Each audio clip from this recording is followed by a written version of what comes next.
It is, what day is it? Thursday. Yeah, November 20th. It's almost Friday. You know, for having a job where you work such long hours, the days go by fast and the weeks go by fast. I remember a few times yesterday thinking, man, it's really Wednesday already? And here we are. It's Thursday already. Here, let me turn that down just in case it's loud for you.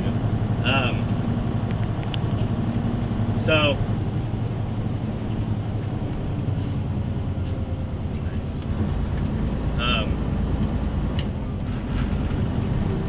I just got loaded. It's I don't know, morning time.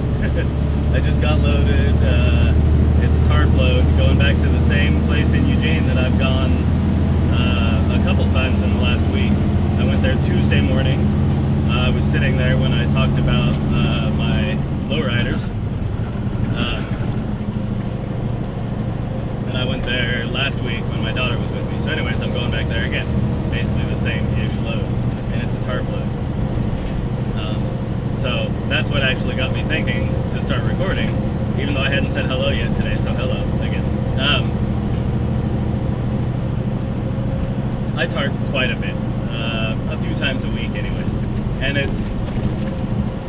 it's always the same thing, and it's funny to me. I don't really understand it, but every single time there's one side of the load that just looks beautiful, and then one side that looks kind of like crap. I don't know why it is that I can't get both sides to just look beautiful when I tarp. And really, I know why on these steel loads. And it also depends on what I'm hauling, because if I'm hauling something, you know, 8.5 feet tall, then it's going to be nice no matter what, because the tarps have an 8-foot drop on the side. So if it's an 8-foot wide load that's 8 feet tall, it's just going to be a perfect box. I'm not going to have to fold any tarps under or anything. What makes it a challenge is when you've got, you know, full lumber tarps that have an 8-foot drop, which means, you know, the top part's flat, and then once it goes down the side, there's a corner basically in the tarp where it hangs down. That flap is 8 feet tall, so it'll cover an 8-foot high, 8-foot wide load. But if you're tarping something that's only 3 feet tall, you've got 5 feet of extra tarp hanging down the sides that you've got to fold up underneath before you bungee it all up. And then you've got a center section that has an 8-foot drop also. And it's like, you know, 8 foot across the top, 8 foot down each side, and then it's like 10 feet long.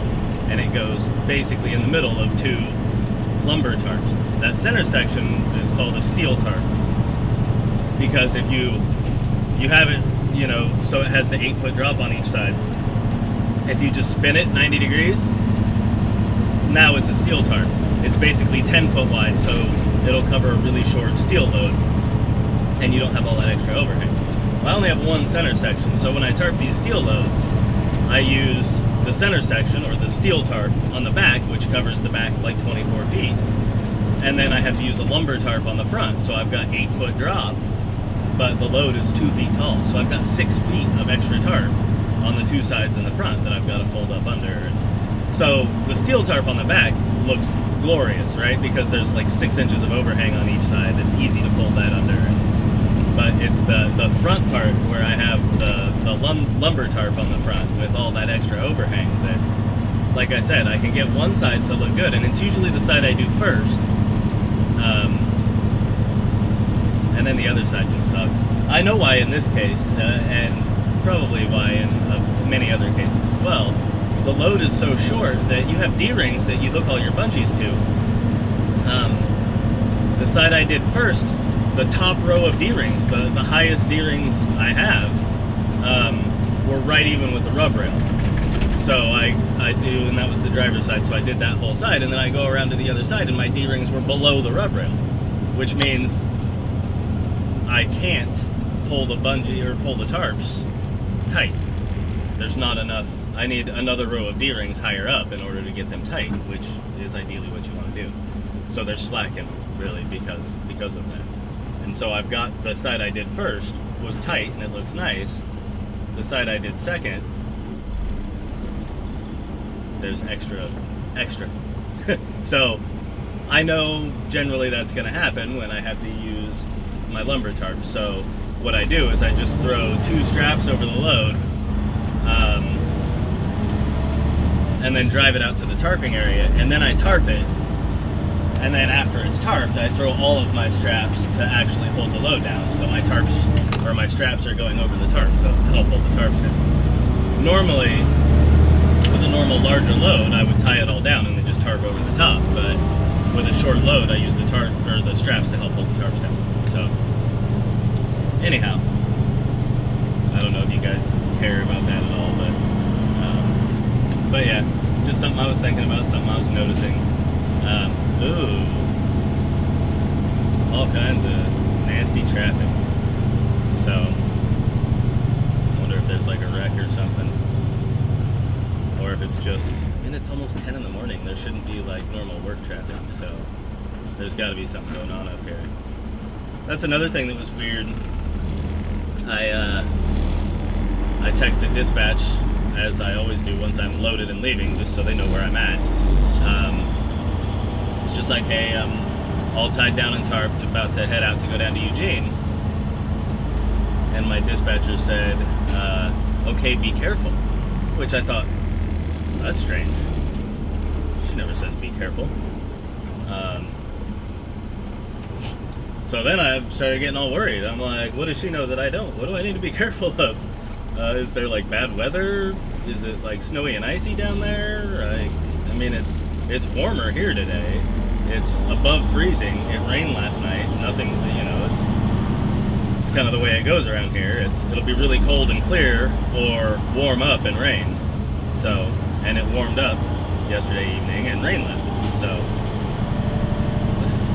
I still don't know why she said be careful, but I know she said be careful, and that is weird and uncommon. So I don't know, maybe it has something to do with this traffic. Maybe there's a big wreck, or maybe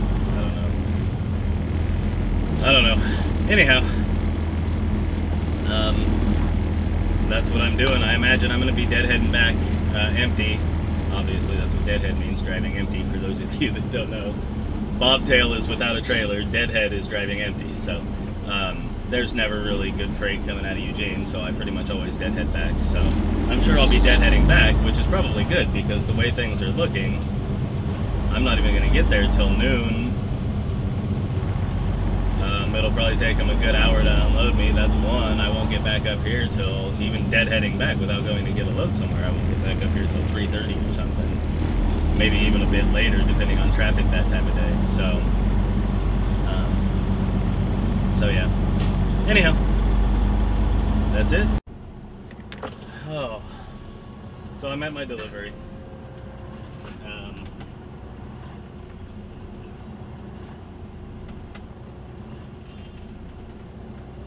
Sorry. Finally all checked in. Gonna drive around to the other side of the building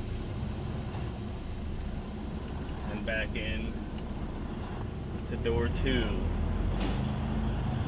which is the same door that I always back into here, and it's the biggest pain in the butt door here. The guy, he always gives me crap because I'm always going to door 2, but I think that's where all the tubing goes anyways, so, and that's all I ever bring here. But he's always like, if you can back into door 2, you can back into anything here. It's, you just gotta back around a corner to get into it. It's not always, it's not really that difficult. It just gets hard sometimes because it's a wide door that can fit 2 trailers. And if there's not a trailer in there already, then it's not too terrible. But if there's a trailer in there, it can be a giant pain. Now, I've never had an issue. I've always just got to back right into it. I was recording out the windshield last time I backed into it. I think that's on my last trucker view video, maybe. Not that you would know it was that bad, but so I figured that I'll just leave the camera running while I back into it this time, because it's backing around a corner to that side, so you probably will be able to see the back of the trailer as I back around. Now, because I'm recording, it'll be the time that I have an issue, because I've never had any issues. I always just kind of back right in. Usually I have to pull forward once just to kind of straighten up. But it's never that big of a deal. So we'll see in just a moment. I'm got water boiling in a pot down here, so I'm trying to make sure that doesn't spill also. But I'm working my way around the building. I'm coming up to the door that I've got to back into. I can't see it yet, but I'll be able to see if there's another trailer in it in just a second. Oh, there it is. Darn it. That will make things interesting. You'll probably be able to see it in a second.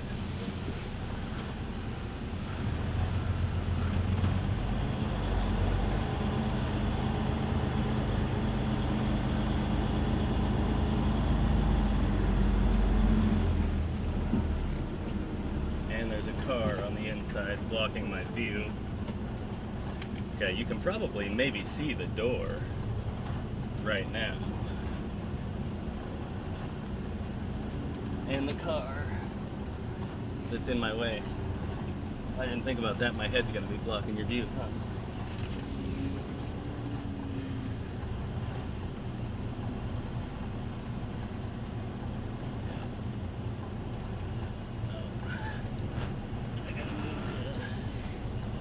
I gotta move the inside over.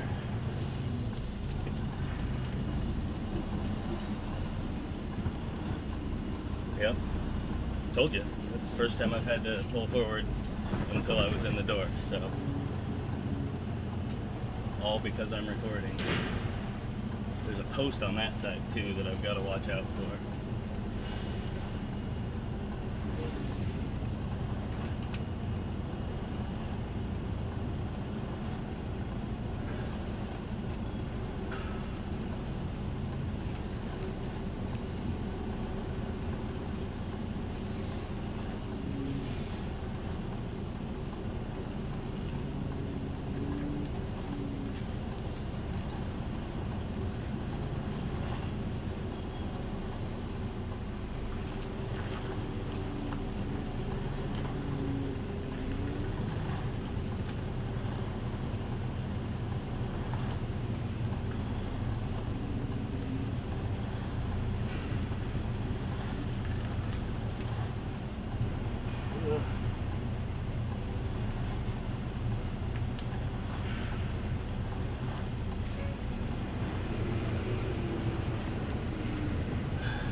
I heard the yard goat coming by the other side of me, revving it up. Scared me. I'm gonna pull up just so I can see. I think I'm good, but I can't see.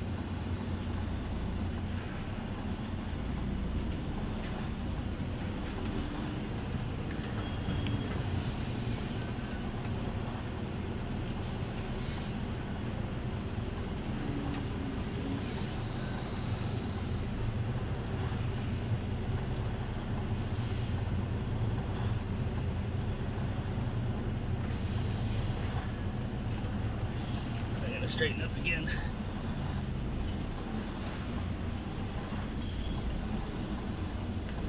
Oh, there we go. Oh, now I can see.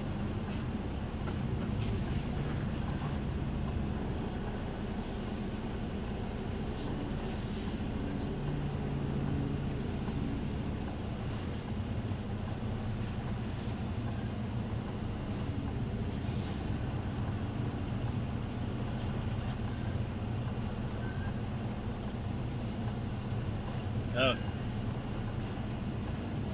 that's the hardest time I've ever had. I hate it when there's a trailer in there. Really, the hard thing about it is not being able to see the other side and knowing there's a trailer back there.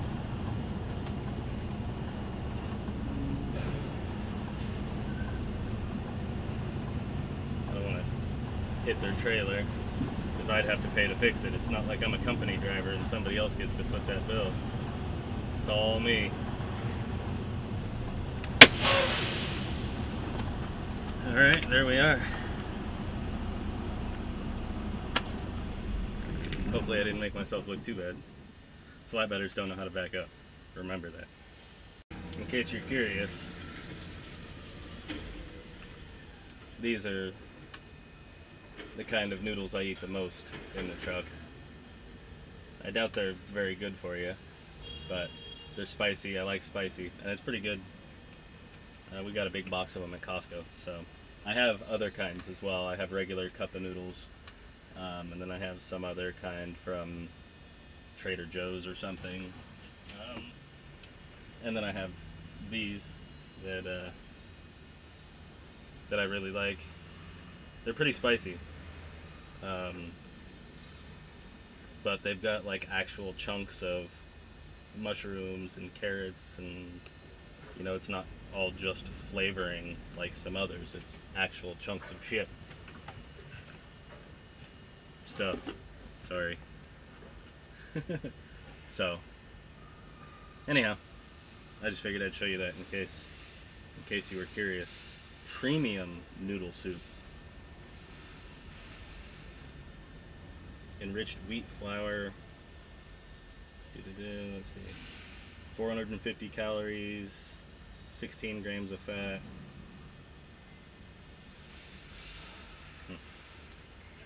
That's all.